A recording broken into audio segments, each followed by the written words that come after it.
Welcome to Raven on the Rock, Denver's way to expose unique talent and original music from local artists. With your host, Rockin' Raven. You're going to enjoy what you are about to hear on Raven on the Rock. Brought to you by Rockin' Raven Productions and the Scoop 303.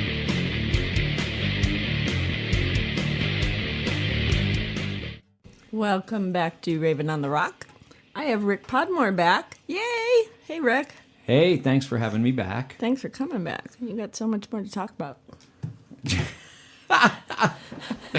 I promised him that he wouldn't have to talk as much tonight. We're just going to play a lot more of his awesome music that he wrote, and with these awesome vocalists and musicians you have. I hope you tuned in last night. If you missed Ric's story, it's in the archives. He's led a wonderful so far life, and he's going to keep going up that mountain. Yes. It's obvious that I can't use any metaphors that will not be left private. And I just want to remind y'all, too, if you missed last night's show, Ric brought some Verso wine, which is amazing. And yes, we opened another bottle tonight, and the link is on my website on the left. So check it out. It's really yummy. I love it. So we pretty much talked about your whole life last night, except for your big projects, which we're going to talk about the last hour of this show, because you have 3 amazing projects that people need to know about. We're going to play some more Arrival, which was your first band. Okay, it says Ric Cabot Podmore. Oh, there's Arrival. No, we played that one yesterday. Where Does My Love Go? No, you didn't. But We didn't? no, you didn't play that song that I know of. Anyway, unless you did another show and I wasn't here for. Hey, I don't know. After 2 glasses of wine, I could have did anything last night. Who knows? Oh boy. Well, welcome to the show. I'm your new host, and my guest is. What would you like to know about me, Ric? Really? Seriously? Yeah. Let's turn this around. Let's ask the listening audience what they'd like to know. I'm certain there are many, many, many questions out there. Okay. I'll open up the chat box on VRDO. If you want to chat with me, go to ravenontherock.com. There is a link to chat with me. In the meantime, we are going to listen to Where Does My Love Go by Arrival, which, what year was this? This was part of the Out of Nowhere record. I actually wrote this.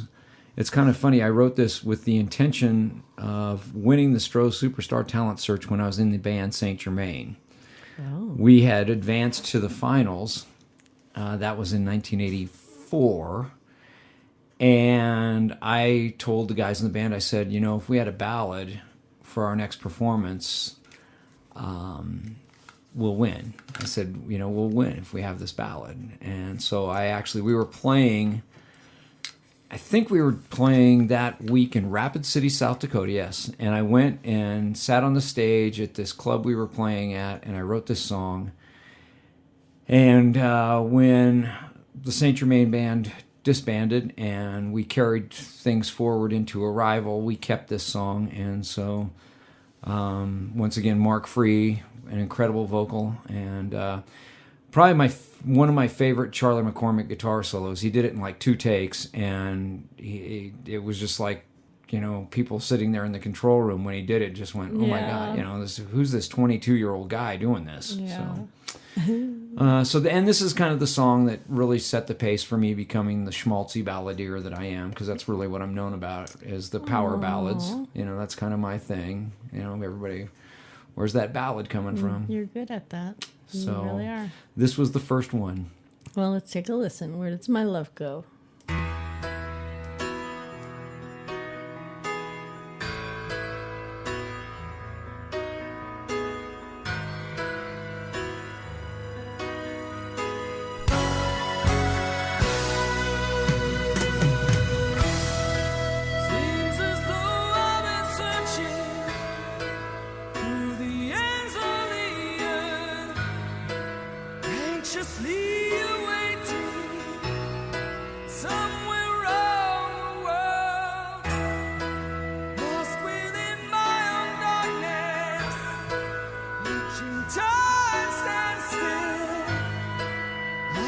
don't have any answers.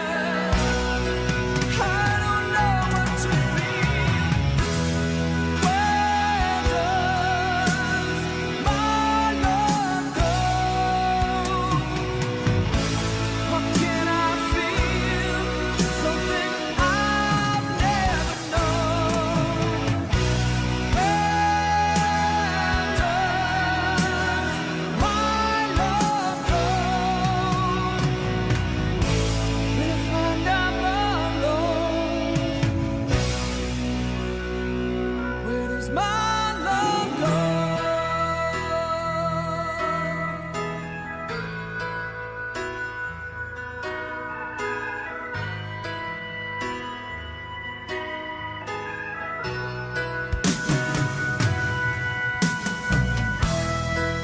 Now I find myself lonely, reaching out into fear, trapped by my own misfortune, going up persevere. Another lost emotion, another broken heart. It's the same old solution, keeps ripping me apart. Where does my love go? Can I feel something I've never known? Where does my love go? We find I'm alone. Where is my love? What was meant to be wasn't meant to be. Precious times are too few and far between.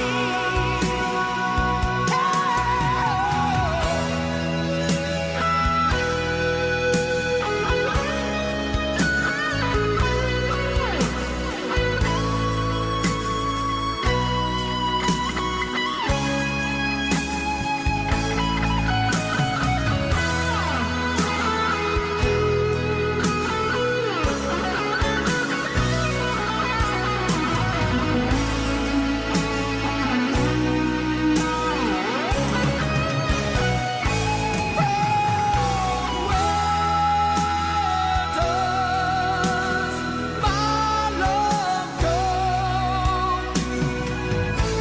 How can I feel something I've never known? Where does my love go? When I find I'm alone, where does my love go?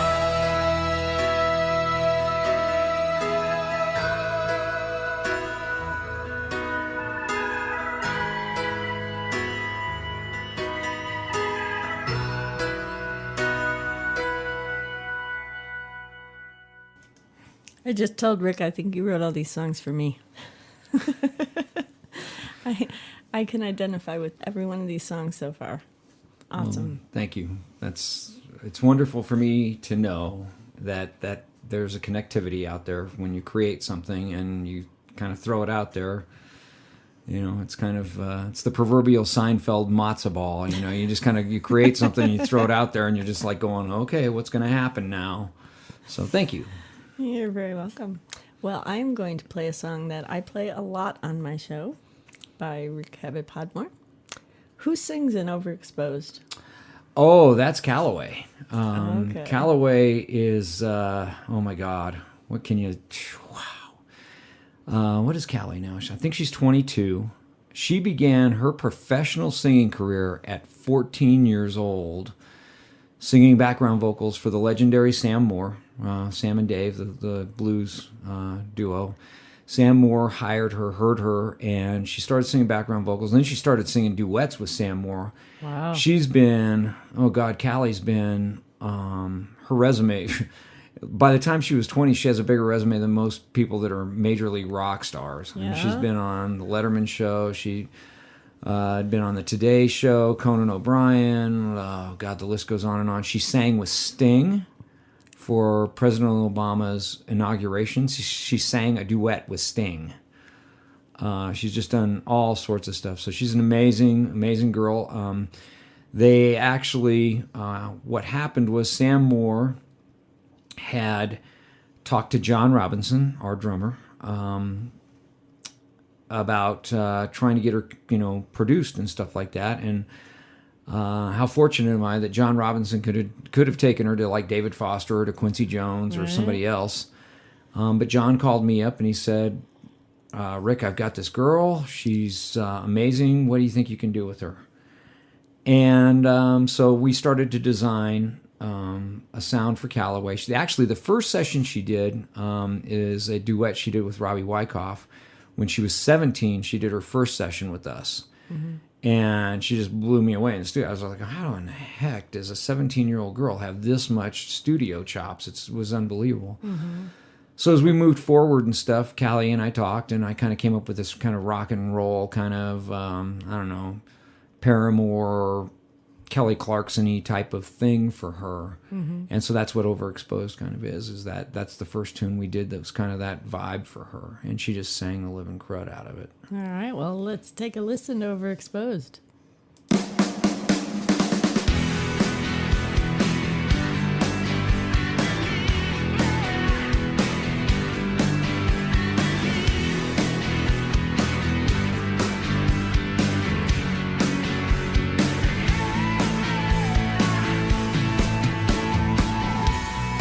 I should have known, but in my heart I knew it all along. I got carried away by my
She like to make your guitar.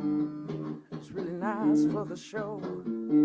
They look good on your back, these old guitar straps.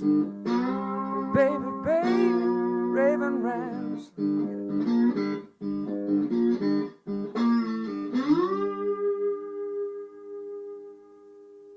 Hey, this is Billy Van Kuren from the Santa Fe Band. You're listening to Raven on the Rock. More cowbell.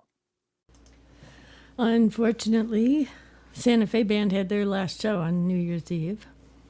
You know why? Why? Not enough cowbell. Well, yeah. I was here. No cowbell. Oh, too bad. Did you see my cowbell? I did. I play the cowbell really well. Stop it. I didn't say anything. No, but you looked. So, yeah, I love Overexposed. Another one that, you just wrote for me. Yeah. Well, okay. Actually, that was a fun tune. That was I have this great co-writer, Mark Griffin. Mark's, God, like I said, I think I said it last night. He's got to be the most talented guy I know. He not only does he write songs with me, but he's this incredible guitar player, and he also does all of our graphic artwork and stuff like that. He's this creative, just energy force. It's unbelievable. And so Mark and I started writing songs a few years back, and I've kind of got Mark trained as to what to do, and he just brings me little things, and I go, okay, I know exactly what to do with that. I'll call you in a little bit. Yeah. Like I said, I came up with this idea for Callaway, and boom, there you have it. And it had nothing to do with your life at the time. Let's see, God, what was I? It's kind of funny because I write a lot of songs that end up being sung by women. Mm-hmm. So yes, this actually did have an influence from someone that I had a relationship with at the time. Mm-hmm. But it's kind of like you have to make that move when you're writing the song specifically for a woman. You have to kind of, I don't know, adjust it. Yeah, you kind of have to infuse it with a big shot of estrogen, so it's kind of, I have to sit down and it's kind of funny because I really have to think about that, when I'm doing these songs for these women to sing. It's kind of, okay, I can't say basically the kinds of things that I would say. Call me, I'll help you. I got enough estrogen in me for all of us. Okay. You need a line? I got it for you. Okay. All right, let's go to holy. Now, is that holy as in the heavens above or holy in my jeans? Oh my God. How am I supposed to respond to that? Or holy in the ground? This song, it's funny that you should ask about that song right now when I just mentioned Mark Griffin, because this is the absolute first song we ever wrote together. Nice. And he called me up and he said, you know what I want to do? I just want to sit down in my living room with some acoustic guitars and write a couple of songs. So I went over to his house and he played this thing for me, and I kind of went, well, that's, he played the first thing he played for me, and I went, wow, those are Peter Frampton chords, man. I can have a field day with that. And so we sat down, we kind of just, he played his part, and I said, how about this? And we kind of messed around with the music and everything like that. And we put the whole piece of the music together. And I came up with this idea. It was right around the time, I forget how or what I was watching. I was watching a Batman movie, I believe. And I thought to myself, wonder what it's like when you're not being the superhero, but when you're being the true identity guy. When you're being the Bruce Wayne, the Clark Kent, the Peter Parker, the Tony Stark. That's the other guy I'm thinking of. When you're in that modality and you're not out doing the superhero stuff and you're just walking around the streets and stuff, how do you feel? Mm-hmm. And so this is all about the kind of the consciousness of being the true identity of the superhero. It's like, Why do I have to be holy? Why, when everything else in the world is just a mess, when people are getting away with murder, when people are stealing and raping and all this crap, why am I the guy? Why? And that's what this whole song is about. Cool. So I'm excited. All right, let's take a listen. Wait, you haven't heard it? No. Oh, that'll cost you extra. You just brought me this yesterday. That'll cost you extra. All right, here's Holy.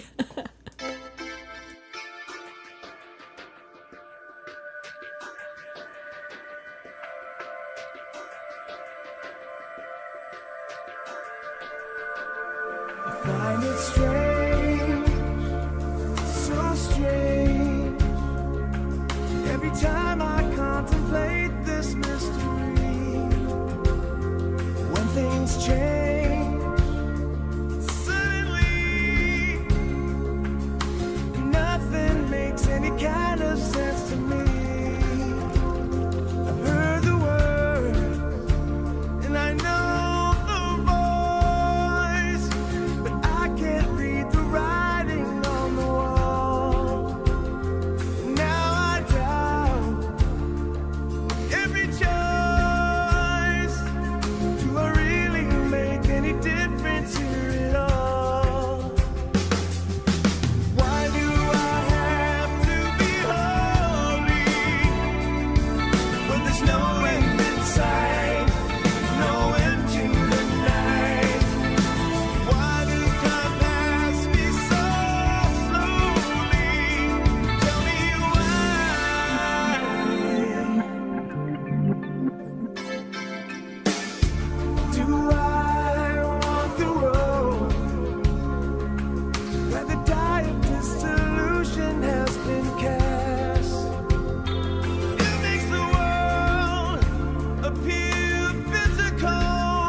find it strange, so strange.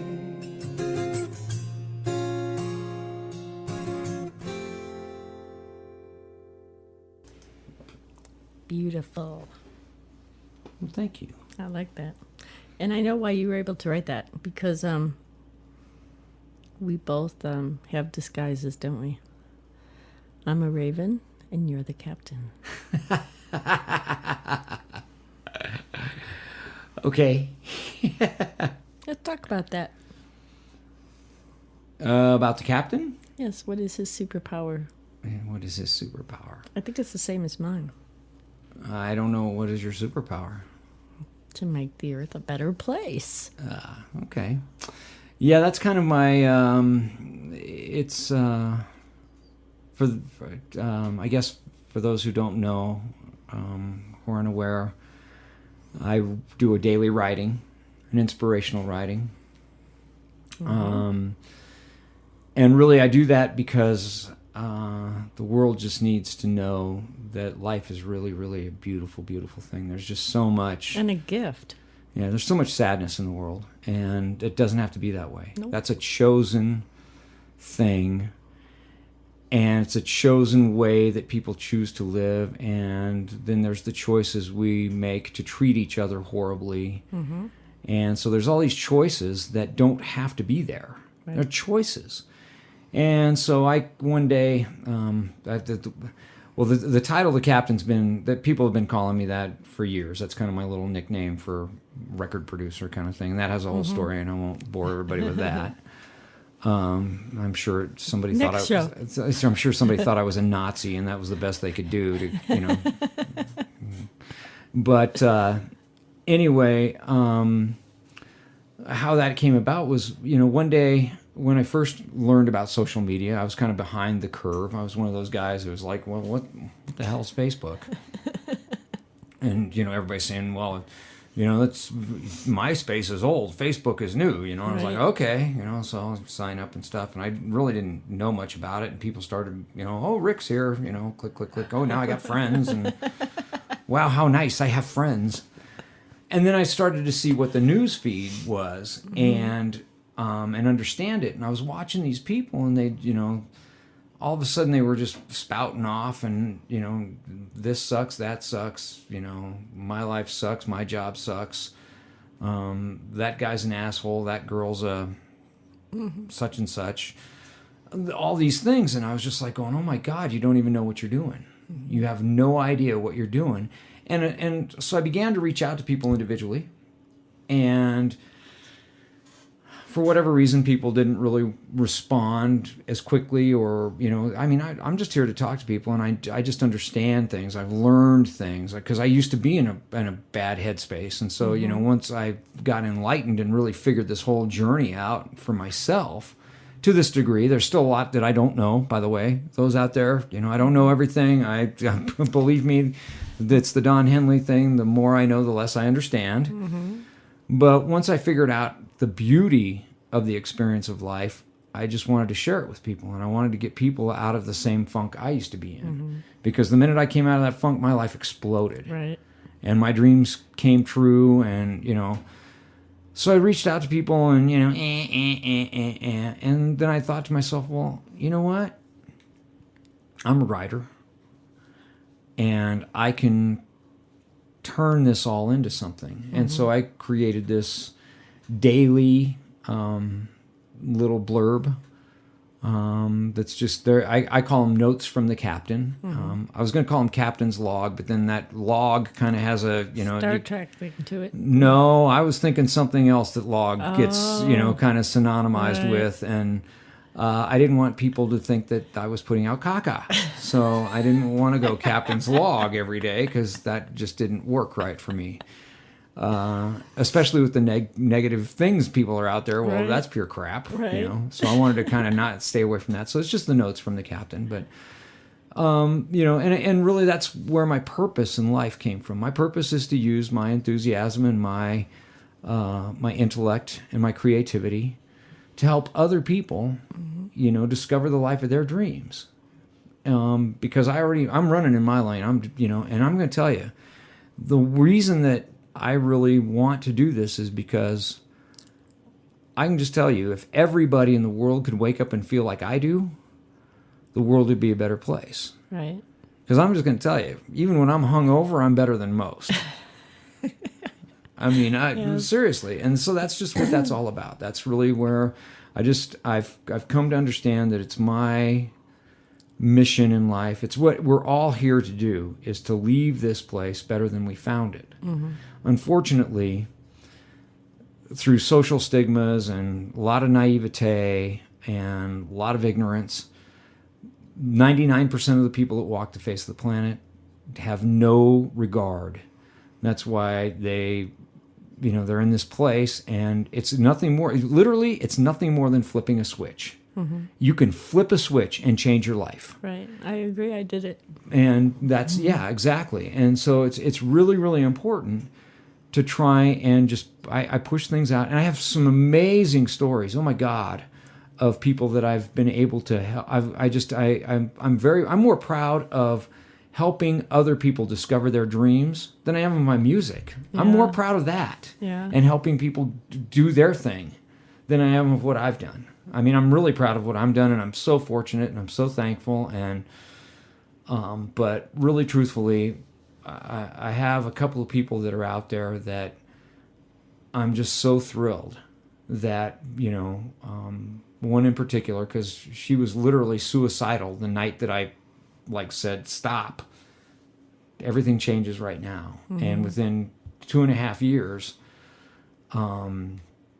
she's gotten everything she ever wanted. Good. So I'm really, really, that's kind of my deal. That's what the captain's about, is that I'm just throwing a message out there every day that, I don't know, what do I have, 2,000 people looking at my news feed or whatever, following me or whatever. And, I wished it was 2 million that were reading that every day, because not for my own popularity, right, but for the fact that I know that it does somebody, even if it's just one person every day, they might get up in the morning and just be feeling like crap, but they see something, and because it's written the way it's written, and I'm telling them that, don't be like the majority. Don't be like that.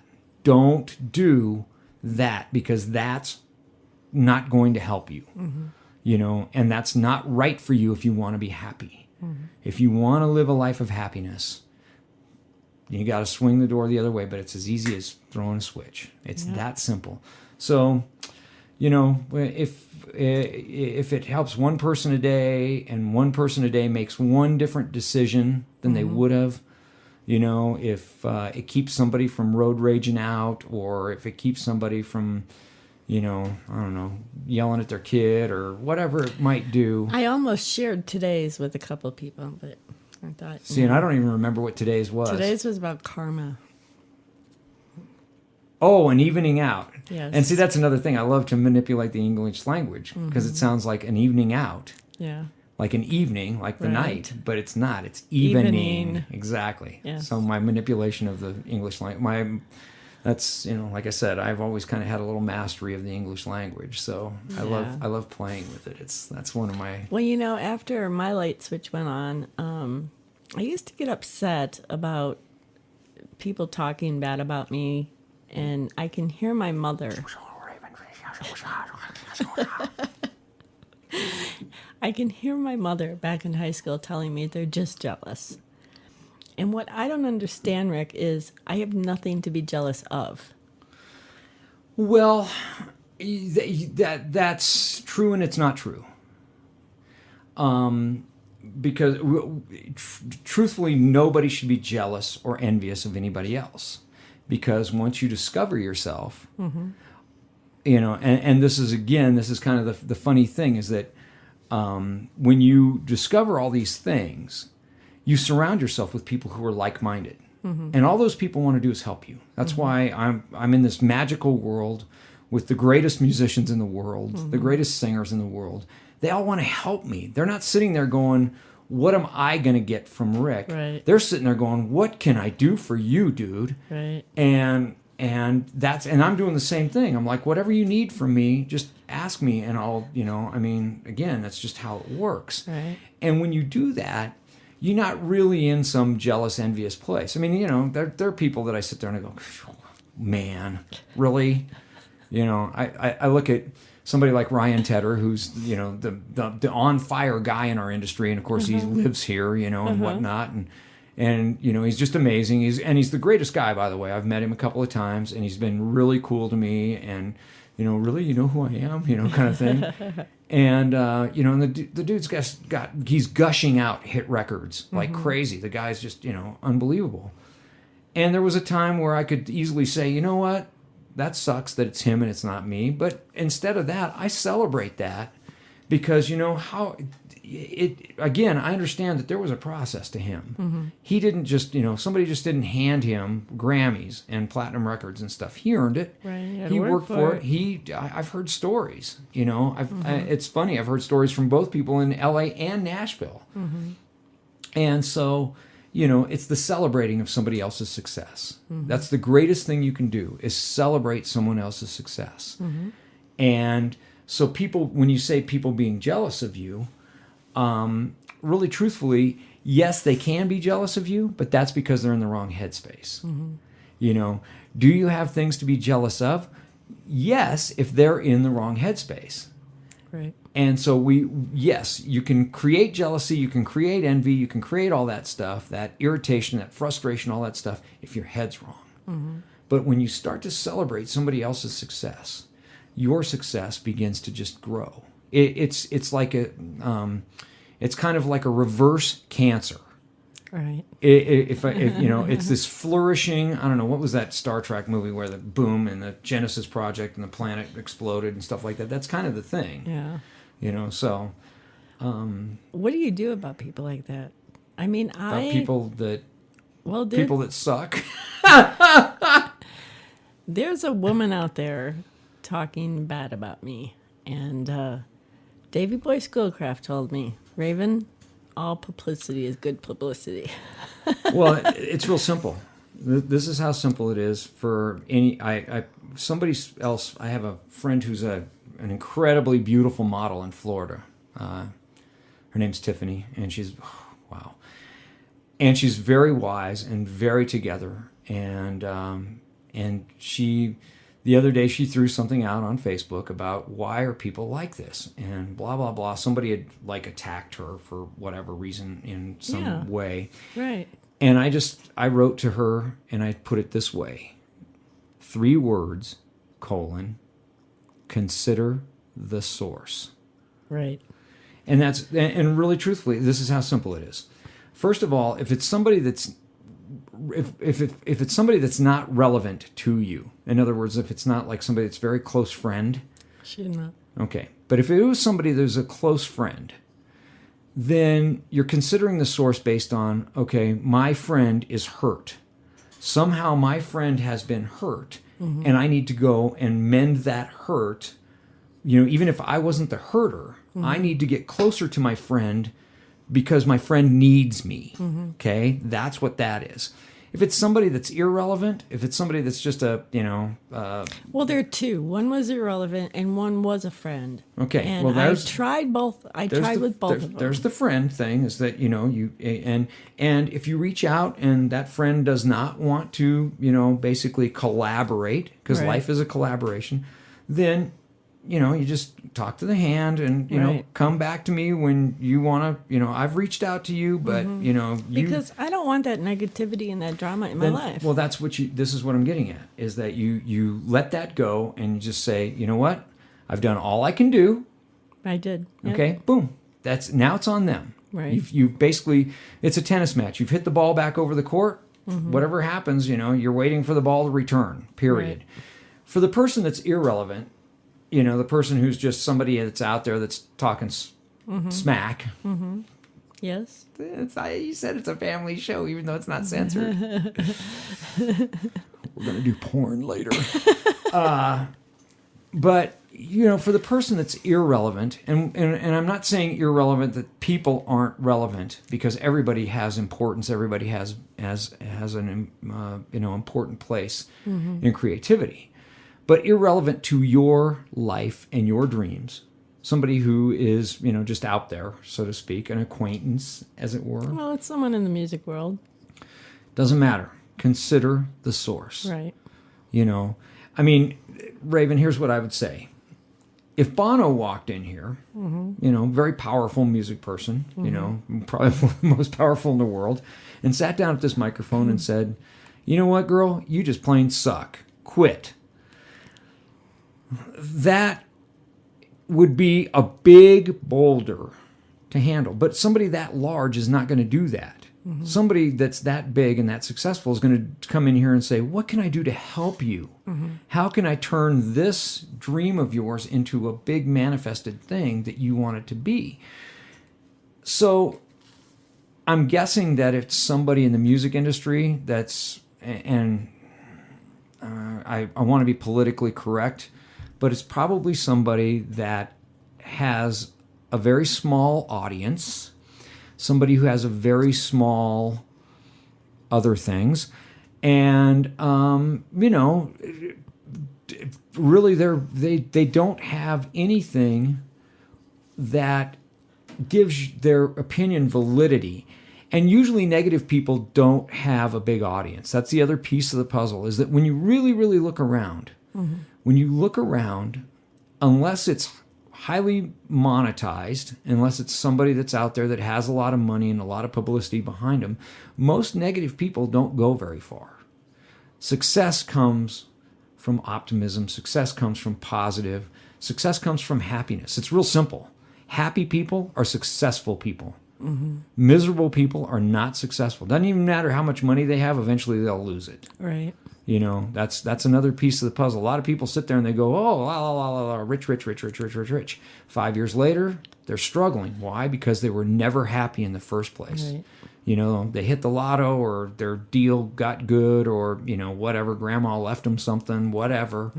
But because they weren't truly happy, money is an energy, and it will never be in a place where fear or unhappiness exist. It's a really, really amazing anomaly about money.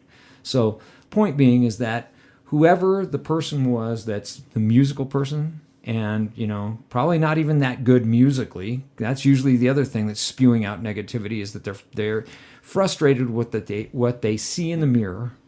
They realize that what they see in the mirror is their reality, and they did that to themselves, but they're going to blame everyone else for it. Right. So, yeah, that's how the other one is that my friend. Feel better. Yeah. Feel better. All right. And that's tonight's captain. I always used to put a positive, just a one-liner on my Facebook every day, and people miss that. I need to start doing that again. Well, I kind of did the same. I stopped writing the captain back in April. I stopped writing it.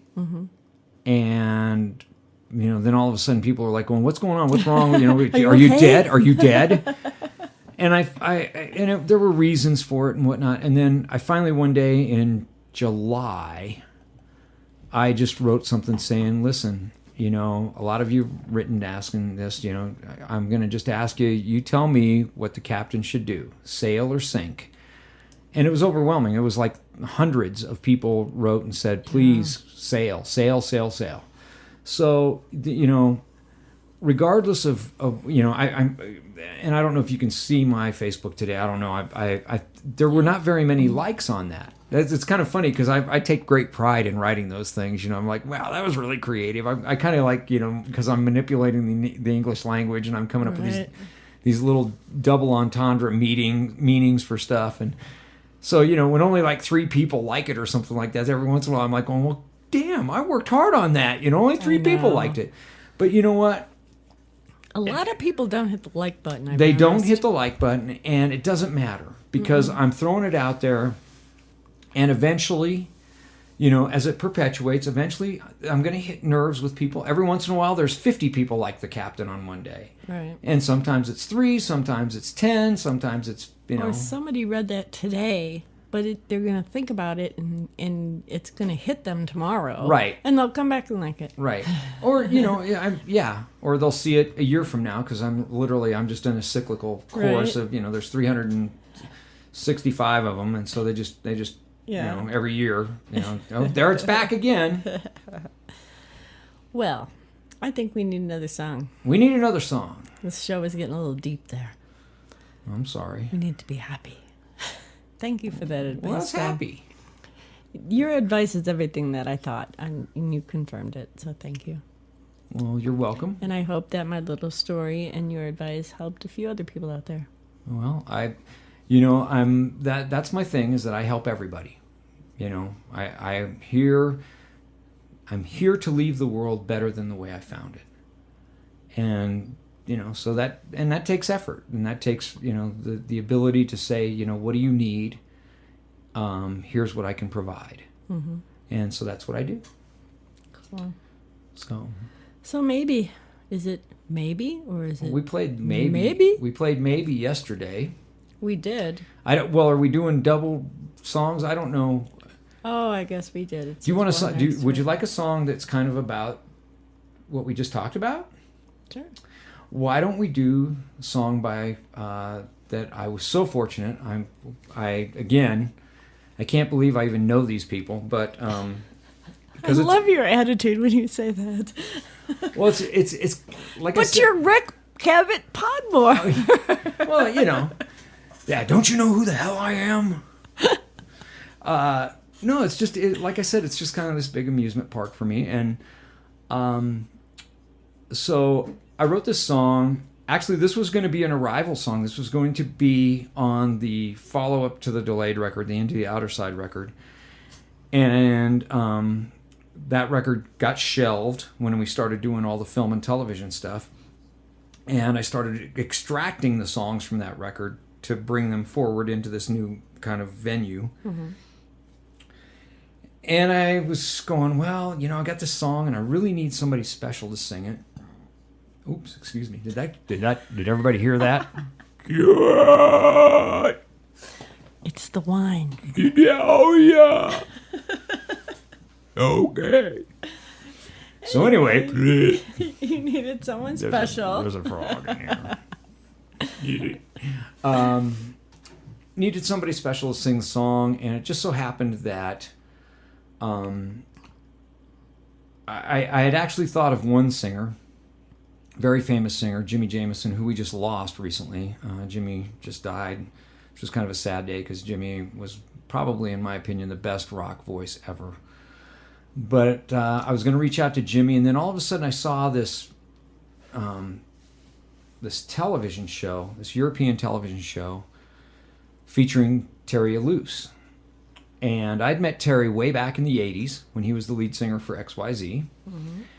And I was like, oh man, God. Terry was doing this whole thing about his life and, the whole thing about finding himself and everything. And I went, oh my God, that's what this song is about. I got to get Terry to sing it. So I reached out to Terry through a friend, and Terry got back to me. And I sent him the song, and he fell in love with it. He just went, oh my God, Rick, I've got to sing this song. I have to be the guy singing this song. Please let me sing this song. So this is our great friend Terry Luce, who was the lead singer in XYZ and is now the current lead singer in Great White. And, of course, has done all sorts of other things for movie and animation, but is such an amazing singer. And so this is the song about, basically finding yourself. You didn't tell me the name of it. How can I find you? It's funny because I looked at that one and I thought, I bet you he's talking about that one. I need cue cards. See, if you just give me some cue cards, I'll just hold them up for you, and then you won't even have to, I'll just say, play this song. This is not a very well choreographed show, by the way. This is kind of, this is reality radio. Reality with wine. Yeah, well, it's definitely talk radio. Let me tell you that, It's not usually. I'm telling you, Rick, you have a story. And you have an amazing story. Once upon a time in a land far, far away. All right, here's How Can I Find You?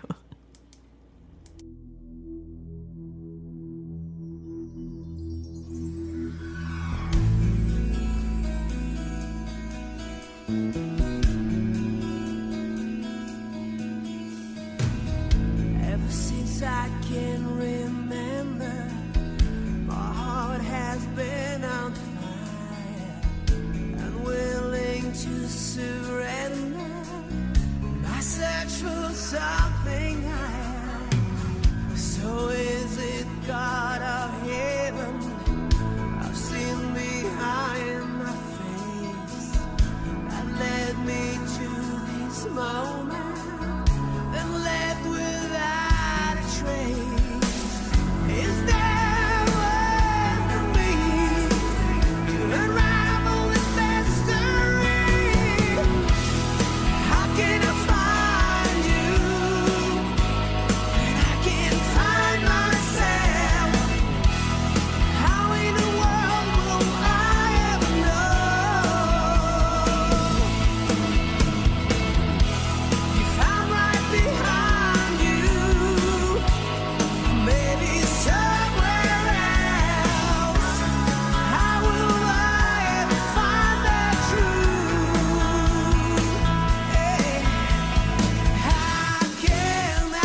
You're such a nut. You should never let Okay. me play with the English language on the air. Okay, here's what you need to do, Rick. You need to make an album and put, like, I don't know, 10 of these songs on there There is one. and call it Raven by the Captain.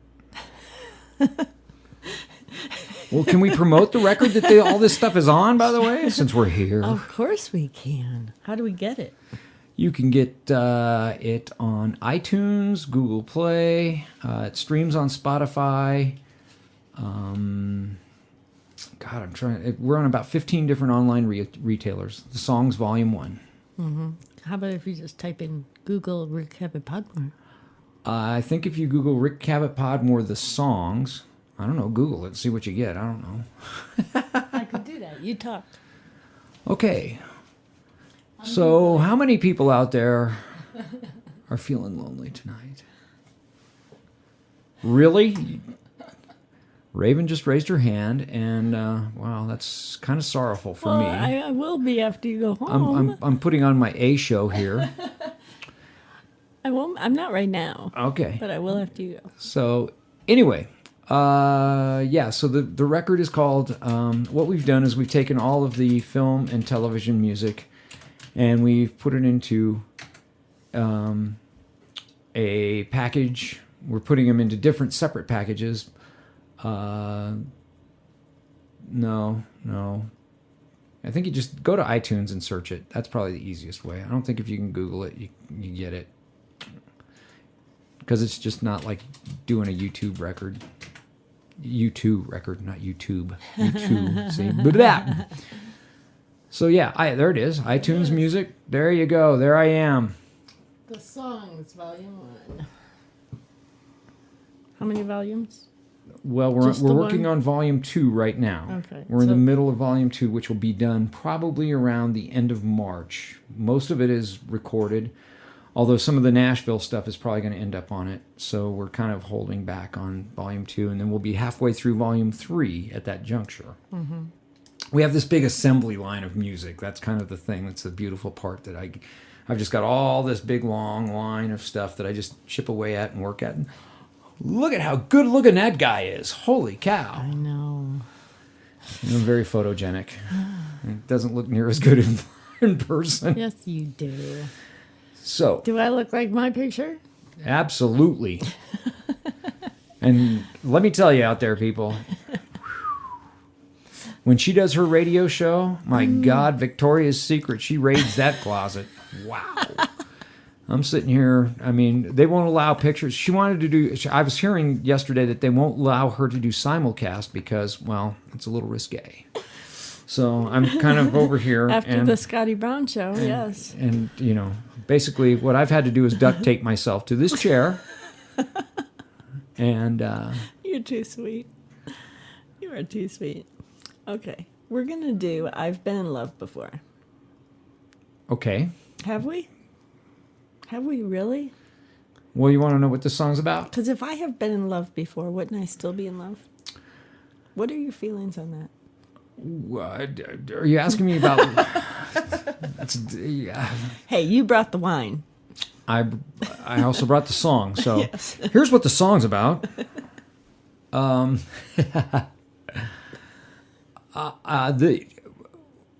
My feeling about writing songs. And this is just how I write songs.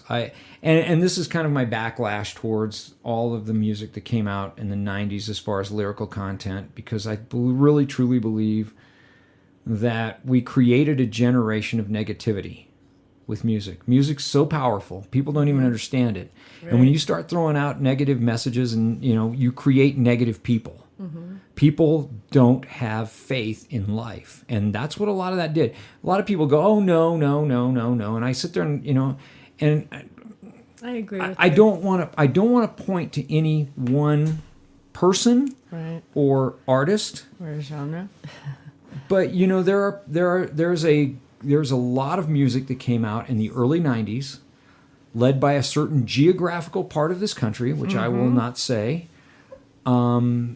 Trying to be respectful and politically correct, and it was very successful, wildly successful. but the majority of the lyrical content in that music was negative. It was about how life sucks, life's a bitch and then you die. Right. You know, I was abused, blah blah blah, all this negative stuff. A lot of those people committed suicide and drug overdosed and all this stuff. It even went to court, didn't it? I don't know about that. Yeah, I don't know. There was a couple cases, but yeah. know. But this particular, the thing I'm referring to, there was just so much negativity without there being any kind of positive reinforcement anywhere. And I don't care. Life is about the triumph that comes from the tragedy. And the greatest success stories are always going to be that. And when you only believe in the tragedy, then you're going to be a tragedy. Right. And so what I try to write about in all of these songs, how can I find you? Everything we've played so far on your show, which, by the way, thank you so much for being so enthusiastic about all this. I love it. I just get it. I have an audience. But I'm a firm believer in the, whatever you want to call it, you can call it Pollyanna, I don't care. The happily ever after. There is happily ever after.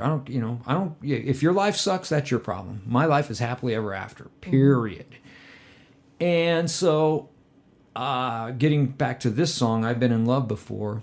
This is a song, again, I wrote it specifically for Ashley Harris, by the way, one of my young artists, who, if you didn't listen last night, Ashley is from Denver, Colorado. She has a big theater background, performing at the Denver Center of Performing Arts and the Arvada Center, and just all over town in that particular field.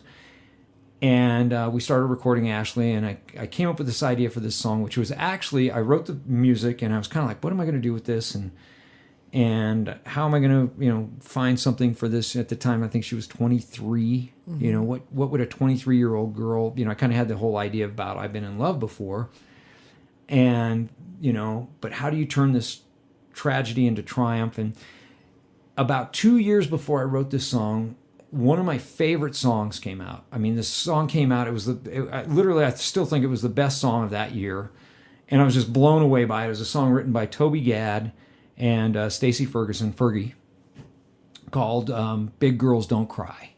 And I love that song. From the moment I heard that song, I just went, oh my God, that is like incredible. It's just this beautiful, intimate, powerful piece, that's kind of the similar thing. Hey, big girls don't cry. Triumph out of tragedy. It's like, okay. And so this is kind of the same idea of what the lyrical content's about. It's like, even though it's not exactly how I planned it, I understand, because I've been in love before, and I'll go on. I'll find it again. And by the way, that was a captain a couple of days ago. I forget what it was. Something about being afraid of love. And so I'll have to find that one. That's what this is about, is not to be afraid of falling in love, no matter how many times you've been hurt. Okay, here we go. I've been in love before.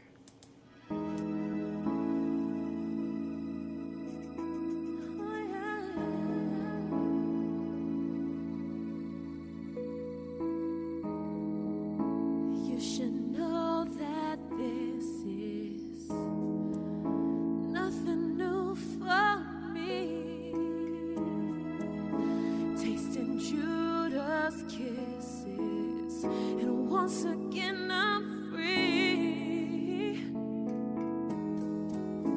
Free from all the heartache I've been living through.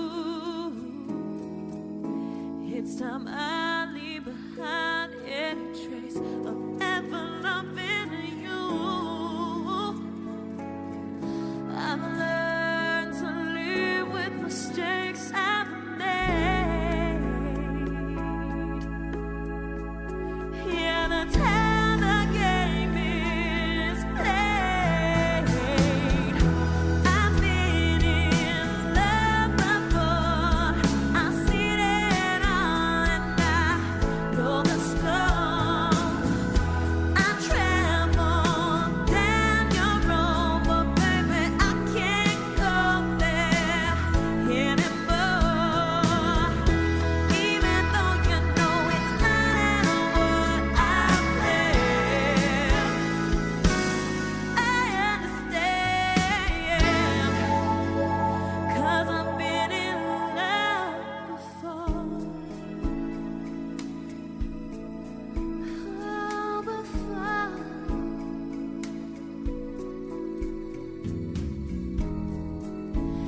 but the phone disconnected and the mailbox changed. Just as I suspected, you had this all prearranged. Your world is far from the end of me. Just you wait and see. I've been in love before.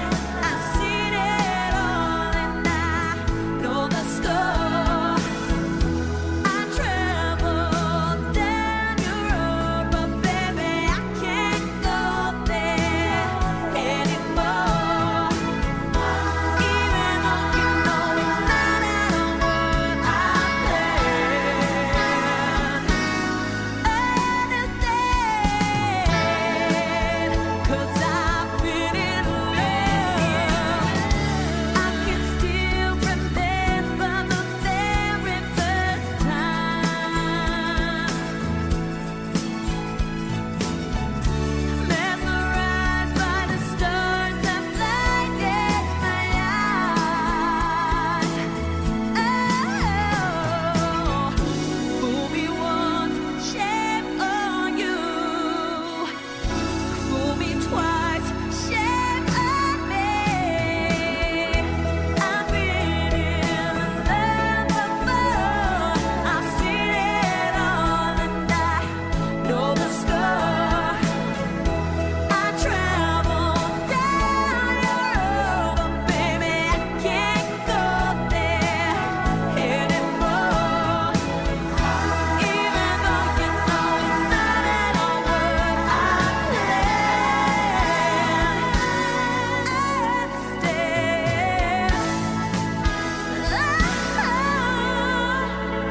'Cause I've been in love before.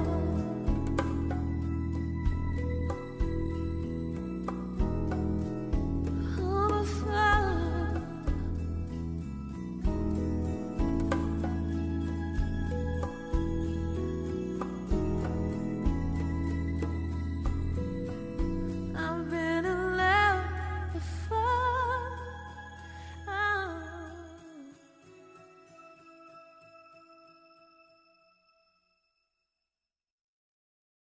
You're listening to VRDO, your variety station. Visit our website at www.vrdoradio.com. Okay, I want to play one more of your regular ones before we get into the projects. One more of my regular ones. One more. I want to play one more single artist song before we get into the big artists. Okay. The lots of artists. Those are Your called Christmas ensemble productions. Yeah, that's it. That's the word I was looking for. And what is it you want to play? I don't know. You tell me. Well, what do you... I'm just sitting here. I know, but they're your songs. You wrote them. Oh, God. Well, they're like my children, so, it's hard to pick one over the other without making the rest of them mad. But I have great stories with these songs, so, know. it just kind of depends, on what story. And, of course, we've played a few ballads, and, this is Rock and Raven show, so, there's a lot of sleepy people out there now. They're bored. And how about Your Love Pulled Me Through? No? Okay. No? No, anything you want. I'm here to oblige. I'm just reading all these amazing titles, and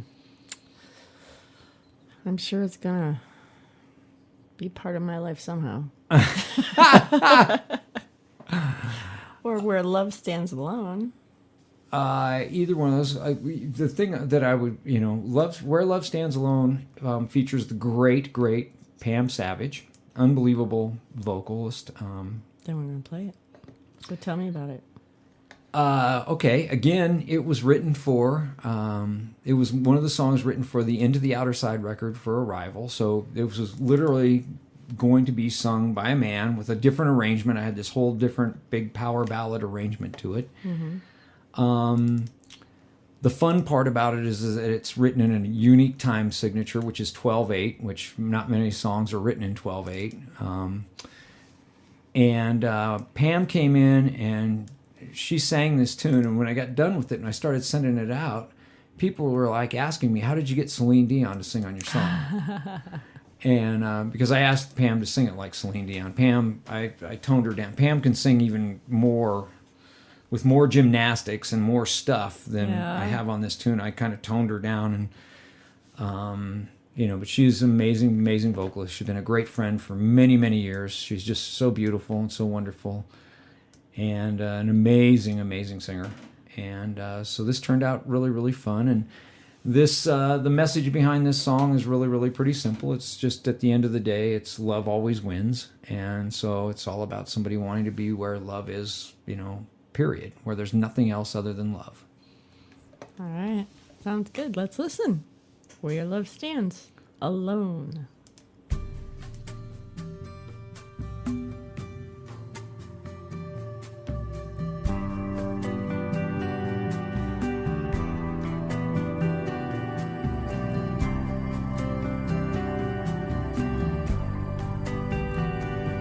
I've seen in my dreams great visions of paradise.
Pepperdine's integrated approach to business solutions offers you access to an array of products and services through decades of experience, state-of-the-art production processes, as well as inspired technological innovation.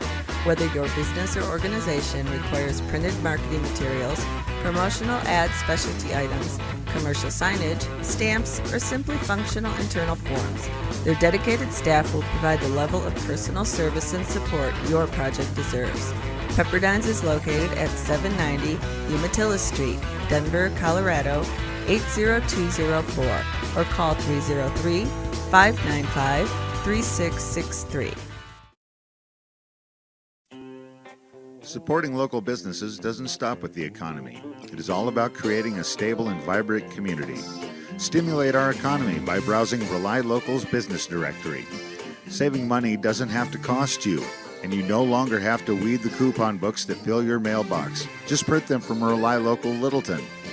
Rely Local has combined online job boards and newspapers to provide you with the most local jobs in the Littleton area. Get connected.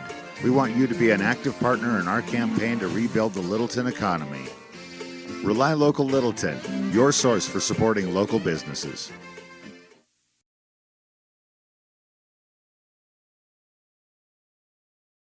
This is Raven with Eggs and Kegs Radio Show here on VRDO, and you're listening to Rockin' Raven. You know, I remember years and years ago,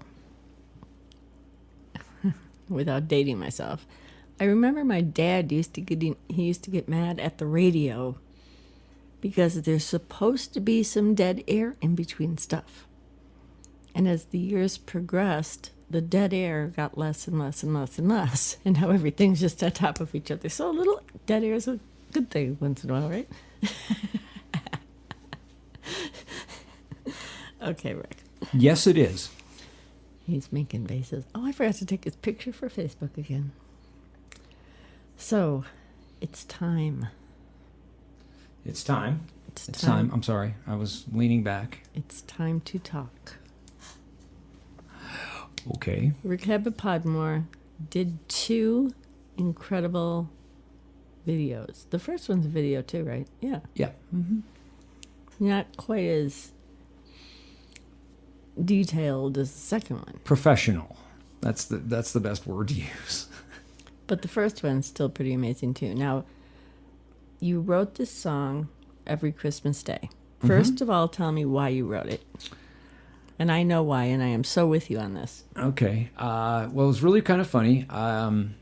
In November of 1993, I got a phone call from a friend of mine, Dave Michaels, who was the manager of the rock club known as Bangles.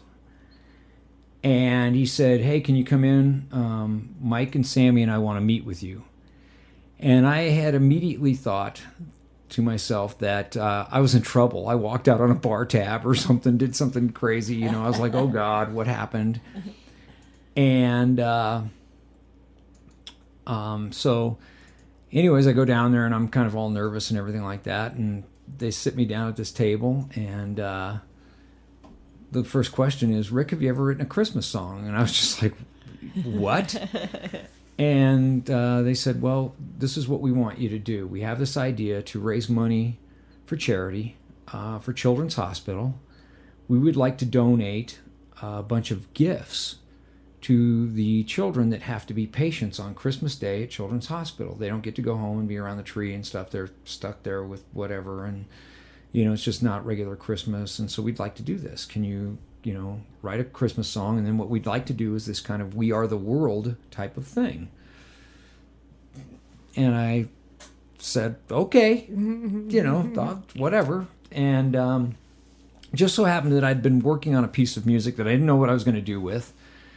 And I kind of went home and was, whatever, looking through stuff and everything, and this music popped up, and I went, oh my God, I can probably make something out of that. Mm-hmm.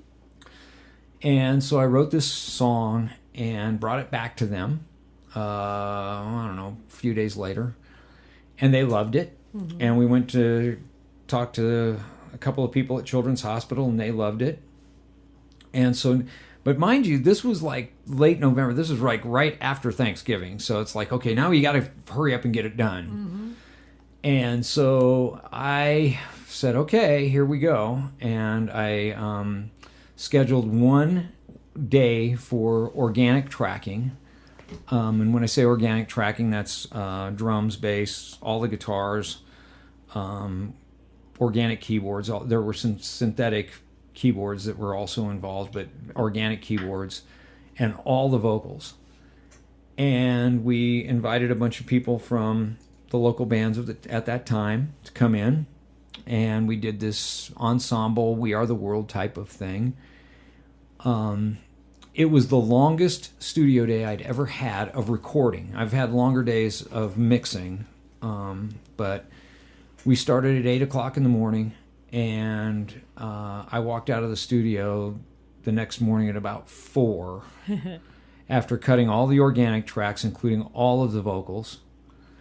And we were just boom, chicka, boom, chicka, boom, chicka, boom. These were Denver musicians. All Denver right? musicians, yeah. This project was all Denver. It was all based on, people who played around here, and mostly people who played at Bangles. That's really, since they were kind of the head sponsor of the project. Mm-hmm. And, it was such a rewarding day. And it just so happened I had a friend who was a kind of an amateur videographer, and that's really what made the whole thing go. Was the fact that we captured, this it's an amateur type of video. It really wasn't that good of a video, but it was so powerful. The song was so powerful, and the vibe of the ensemble with, everybody being there and stuff like that. It just, really, it took on a life. And that's really, that was kind of the start of my ensemble production career, if you want to. I've only done a couple of them, but it seems like I'm getting that label as well, to be the the choir director. Well, I already told you I want to be at the next one. And you looked at me kind of funny. You'd know there's going to be a next one. God. Well, from 1993 to 2012, that to just tell you that it took me, 20 years to get up enough energy to do another one. Yeah. But everybody wants another one. Yeah, everybody's all over me again. So we'll probably have one maybe as early as next year. Okay. So every Christmas Day, who are some of the artists on here? The singers in order of appearance are Michael Badiaco, who was the lead singer in Arrival, Scotty Brown, who, by the way, those guys are all changing bands again, so I don't know what band Scotty's in now. He's still in Psycho X. Okay, well, They're all changing again, so I don't know. Scotty Brown, Johnny G, who was in the band G-Force at the time and now has a big blues club down in, I think, Phoenix or something like that. Chandra Young, she was around here. She was in a band called Crazy Miss Daisy, and she actually went out on tour singing background vocals with ZZ Top for a while. Greg Yassizin, who was in a band called Intense at that time, and God, what is the band? He and his sister and a couple other guys have a band, and I'm so bad with this. Little Dreamer, that's their band. I think they still play around every once in a while. And the late Ted Andlauer, Ted Shred. And I must mention this because Ted's passing.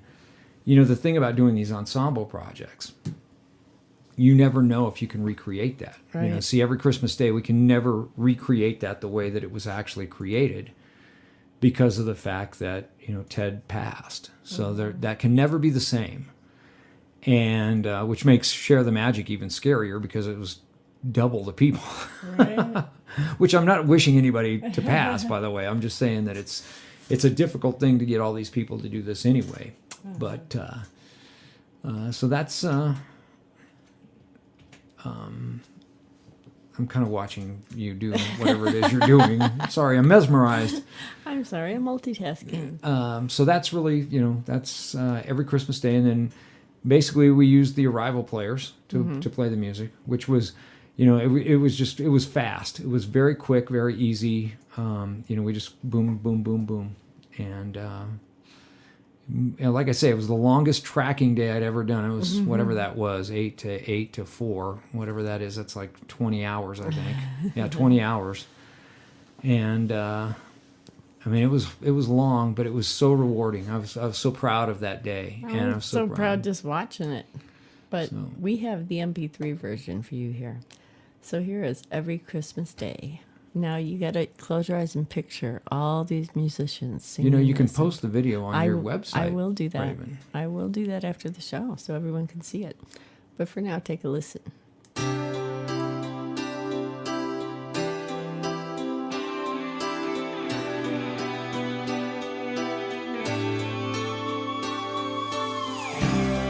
There are bright lights in the winter nights, just a trace of snowfall in the air. Walking downtown, take a look around. There's a certain magic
Rock All Over You. Customized fashion, jewelry, and much more. Get your bling on at Rock All Over You. Check out their link on the left side of the Raven on the Rock website. Now. As always, Raven on the Rock reminds you to please drink responsibly and always designate a sober driver. This is Marisol with the Cymbals, and you're listening to Raven on the Rock. Don't drink and drive. Let's grab that bottle of wine and finish it. Wow. Hey, there's some left for me, isn't there? There is. Okay. I thought you didn't want any more. I lied. Oh. Just a little. And I'm tending bar. Yes, you are. I'm the guest bartender. Well, here we go. And Okay. Just so everybody can hear. That's enough. Oh my God, that's too much. Listen to that. Yes. Okay, he's gonna have to drink some of that. It's not even that much. Ladies and gentlemen, it's not even a taste, man. I mean, she's freaking but out. it is. It's probably. So look it up right now, Verso. And I also noticed on their website that they have a list of restaurants that you can go to get their wine. Absolutely. I'm going to be frequenting those restaurants. It's You know what we should do, Rick? We should start with the first restaurant and go restaurant hopping. Okay. Okay. All right. So that song, every Christmas Day, is kind of like what you were talking about before. Why does it just have to be December 25th when people are nice to each other and share? And Well, that's what I wrote that song about. Was Yeah. every day is Christmas Day. right. Every day. When you are living in a life, when you choose. Let me make this very clear. You have to choose. You choose to basically throw the switch on. Every day's Christmas. right. And the way that every day becomes Christmas, this is how simple it is. Here are the secret. In other words, when you are saturated with the emotion and mentality of gratitude, you're going to get a present. You're going to get everything you ever dreamed of will happen to you every single day. It's amazing. Yep. I agree. How do we get everybody to do that? Well, it's a choice. Again, it's a choice. And really, truthfully, if I can, Of course you can. since I have an open forum here, since I am on the rock. You are.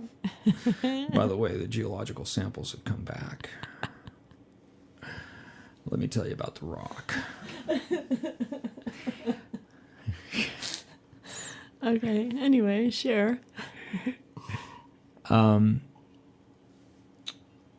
The problem, as it were, the worldwide cancer, is that people just don't know.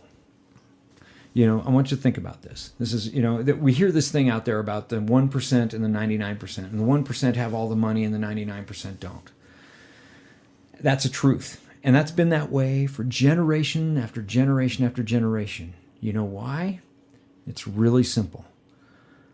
The 99% are all listening and feeding off the exact same information pool. And that is the 99% information pool. They're listening to each other. Each other. The 1% don't listen to that. The people who are engaged in the life of their dreams, the people that are living happily, that, yes, things happen. Life is not about what happens to you. Life is about what you choose to make out of what happens to you. And so, there are good people out there living happy lives and, a car wreck happens or, something happens. But it's not about what happens. It's about the response to the event that keeps you in that state of happiness.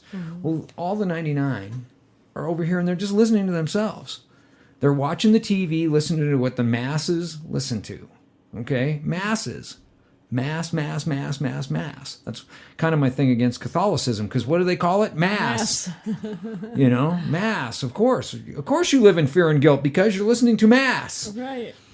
So the point being is that when you stop living and thinking like everyone else, then you have all these other things that happen to you. And those things are really nothing more what I'm getting at is that 99%, Raven, if your parents weren't thinking like the 1%, how in the world are you going to think like the 1% unless somebody comes along and tells you, and beats you over the head with the fact that, you know what, your parents were wrong. Yes, they told you to look both ways before crossing the street. Yes, they told you not to play with fire. Yes, they did many things, taught you how to eat, taught you how to, whatever. Mm-hmm. But they didn't teach you happiness. They didn't teach you destiny. Mm-hmm. They taught you that, go get a job, and, we're not rich, we're not Rockefellers, we're not this, we're not that, so that'll never happen for you. And I don't mind saying it, especially since it's not a censored show, but that's all bullshit. Mm-hmm. And, anybody, and especially we live in the 21st century in the United States of America, the greatest time ever to be alive in the most incredible world and the best country. We have problems, yes, but we have problems because of the 99%. The 99% is the problem. By the way, be very, very clear that the statement I just made was not a racial statement. Okay, the statement I just made was about laziness. So as I was saying, it's not a racial issue. It's an issue of laziness. Right. We have a culture, and it doesn't matter what the skin color is. It doesn't matter what the heritage is. People are lazy, and that's all it is. And they're lazy because they just don't know any better. Okay, is it lazy or is it entitlement? Because I've noticed we're turned into entitlement. But it's lazy. It's real simple. Everything in life, everything, whether it's poverty or prosperity, it's earned. Right. It's earned. And that's especially feedback. That's earned. Sorry. That's okay. I wanted to be sterile. So that's really what it is that, poverty is no more difficult to earn than prosperity. And people choose poverty. They choose it. They choose it. Now, most people don't know they're choosing it because of the naivete that they weren't taught any better. Right. It's a travesty. I do know. It is a total tragedy. It's absolutely sickening. Mm-hmm. This is a sickening thing to live in the United States of America in the 21st century, to have homeless people, mm-hmm. to have people who live in squalor, in busted up apartments and trailer parks, my God. Mm-hmm. To have, there's so many things, that you just sit there and you look at, and I go, oh my God, you don't even know what you're doing. Right. You have no idea what you're doing, and how easy it is to not be that way. Mm-hmm. But people think it's harder to, live happily and to live prosperously. They think it's harder, and it's not. It's easier to chase the dream. It's easier to climb that mountain than to live with the regret and to live in the squalor. Right. Why be miserable? Right. Why? And like I told you before, I feel like the only way you ever fail is if you don't try. Right. Or to give up. Yeah. Exactly. And people out there say, I'm a failure. Well, I don't think so, because you didn't really try. Well, you're a failure if you think you are. Right. That's how. Or if you're told. If you're told, you are what you say you are.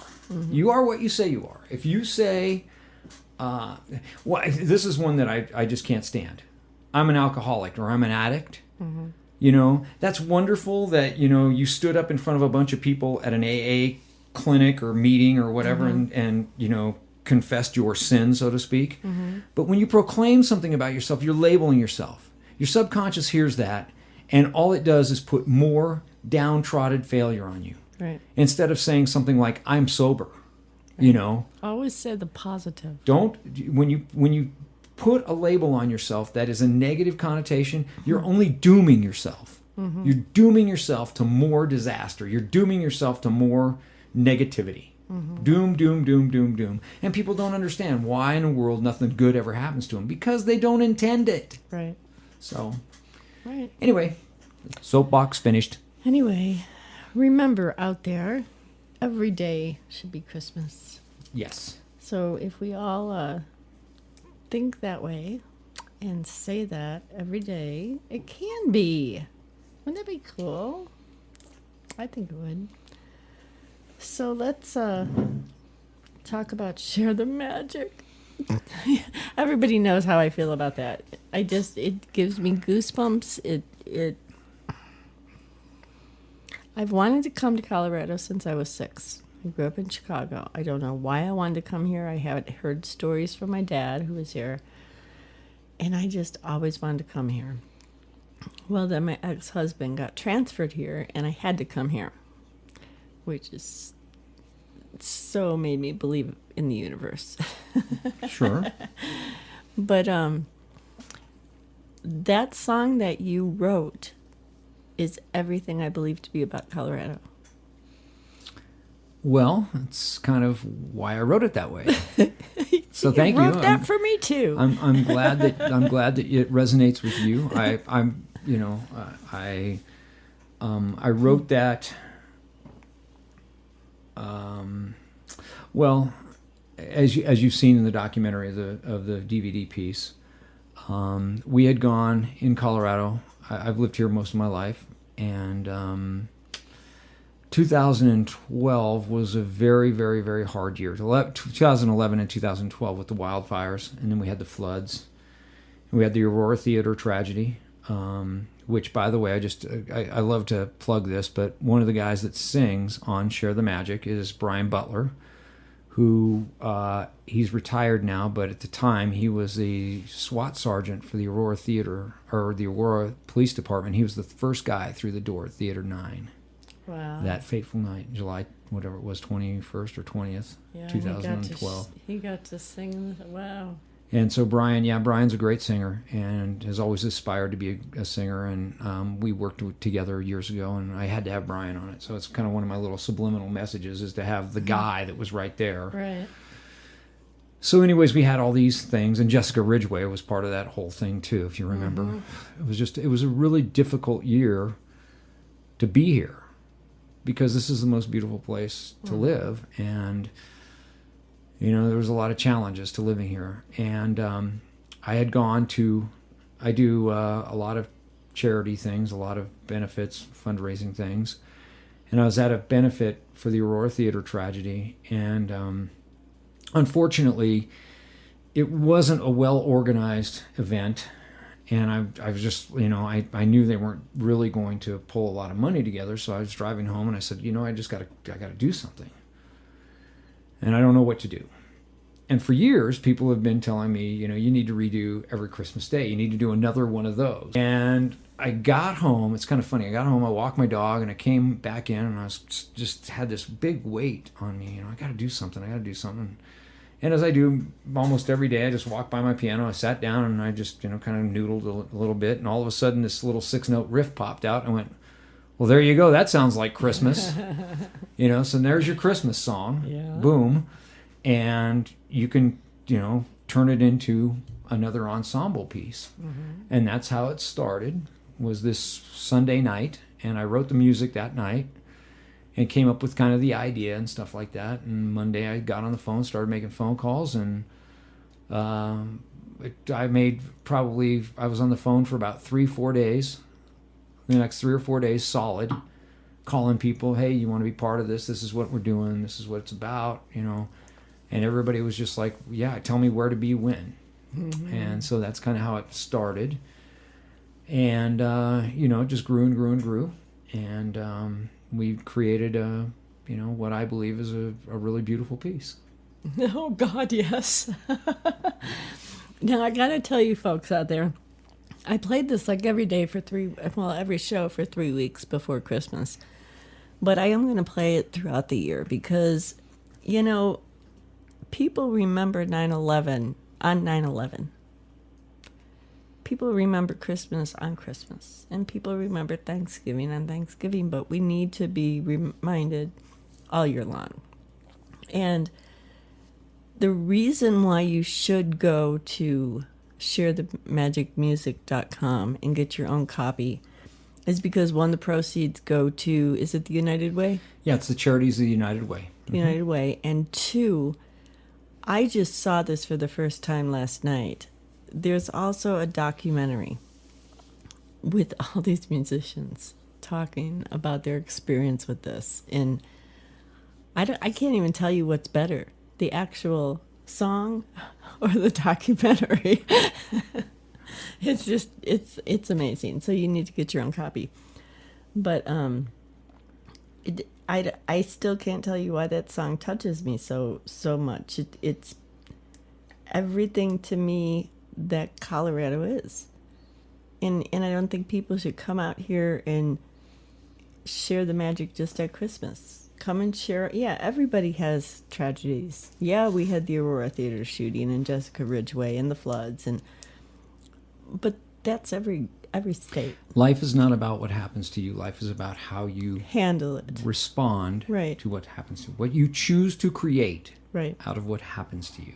Yeah. And that's kind of what this song, that's, kind of the other piece of this song was that, we're, as I was calling people up, I was saying, I think my catchphrase for this was that, we've had all this stuff happen. And so I'm just going to get us all together and we're going to answer the bell with a resounding smack in the face of love and joy. Nice. We're just coming off the mat and look out with what we're going to hit you with. Right. And so that was kind of my deal. And look what happened. Everything's good again. The forest is growing back. And yeah. I love Colorado. All right. And if you haven't heard this song, please listen because it's awesome.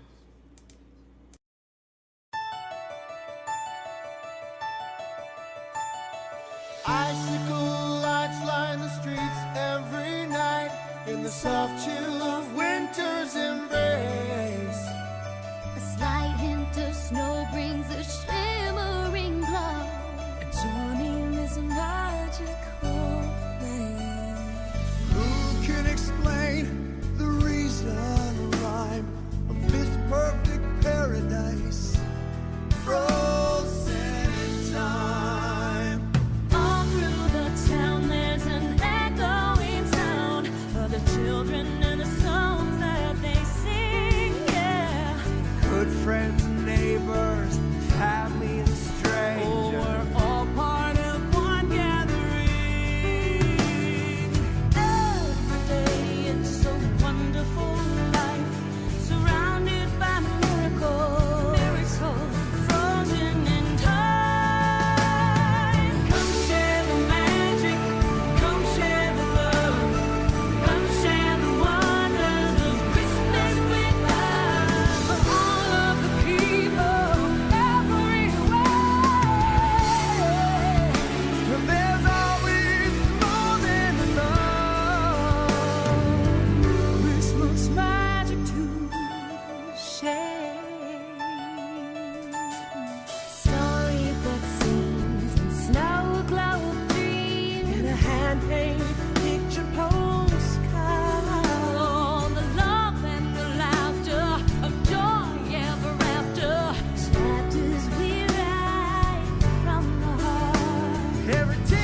I still get chills every time I hear that song.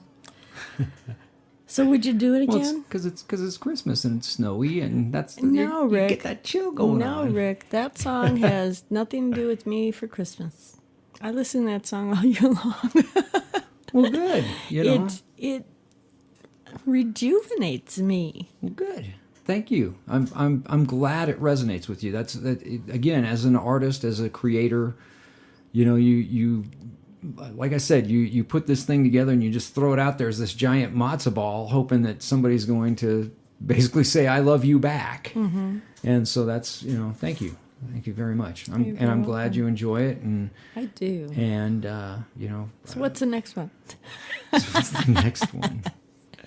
I know you're not going to wait 10 years. No, I've already written the song.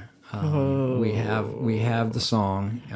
I created it, and I actually thought about recording it this year, and you know, it's just like, where do I find the time? You know, there's LA, there's Nashville, there's Denver, there's life, and but I do have the song. Another ensemble piece, I should say. And so... You call me and you say, hey, Raven, make these phone calls for me. Yeah. And then when you get back from LA, everybody will be in the studio waiting for you. Well, thank you very much for that. And I appreciate that. And I do, by the way, for those of you out there, I do need an administrative assistant now. So I am looking. But you know, those phone calls are very time consuming. It's long to make that happen. It's you know, I mean, I have the rapport and the reputation and the beautiful connectivity to all these people that, you know I just have to ask and they'll come running.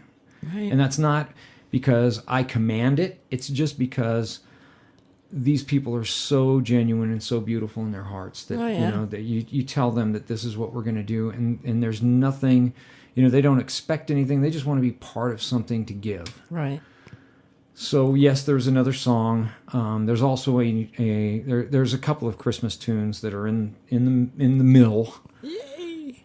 And so we'll see what happens. You know, I would love to do another one. We've got we have a new video company. In fact, I just got off the phone with the president of that video company today. I'm going to have a meeting with them probably right after the 1st of February to discuss the new project and everything like that, and a couple of other things. So we'll see where it goes, you know. And I've got to say, we also, by the way, on that Share the Magic project, we've had some great corporate sponsorship from, of course, Verso Cellars, Balistrary Winery, Mike Ward Infinity, Carrie Fell Art Gallery. I'm trying to think of everybody. Denver Driver. There you go. Denver Driver. Of course, Colorado Sound. Just an immense list of great people who stepped up to the plate to help us with that project. So, you know, I'm promoting you guys now because I'm coming back later. No, they've just been very, very good to us and stuff like that. And he'll bring wine. Yeah. Yeah, Paul is not afraid to share that wine. I'll just tell you that. That was one of the things. I will tell you this. Everybody who sang on Share the Magic got a bottle of Verso Cellars. Really? Yeah, that was their nice. session fee. Even though it was charity and stuff like that, that Right. was their session fee. That's Everybody very got sweet a of bottle you. of Verso. So That is some good wine. yeah, it doesn't suck. No, it doesn't. So where are we at on the time? We got about 30 seconds. Okay. Well, thank you very, very much for having me and having me back. By the way, I really, really appreciate it. Nobody in Denver knows who I am. That's kind of the funny part in the music scene, is that I'm just this, you know, this weird guy that people hear about every once in a while, and they just think I'm this Dr. Frankenstein working away in my laboratory somewhere. Really? But yeah, I don't get out much, and of course, I don't play in the live scene much. Right. So, you know, I'm kind of, so thank you for helping me. Thank you for exposing me. Anytime. Thank you for sharing my music And I really, really appreciate it so much for you letting me be here. And, Well, you record some more and you come back on the show thank anytime. you. I will. And, thank you to everybody out there listening. I really, really appreciate it. Please feel free to pick up a Share the Magic copy. Share the Magic, And, sharethemagicmusic.com. That's right, sharethemagicmusic.com.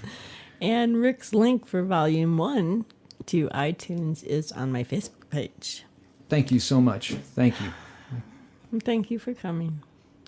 And always remember, only you can make your dreams come true. That's our show for today. I hope you enjoyed it, and I hope you'll be back. Raven on the Rock is brought to you by Rockin' Raven Productions and the Scoop 303. I'd like to give a shout out to our musical credits for our intro, The World Famous Johnsons, our exit, Garco, and our Raven Raps commercial by Michael Hornbuckle. I'd like to thank Rely Local Littleton for sponsoring us, and you can check out all our advertisers on the left side of our website, ravenontherock.com. I'd also like to thank all the amazing musicians in Denver and around the world for sharing their music with us.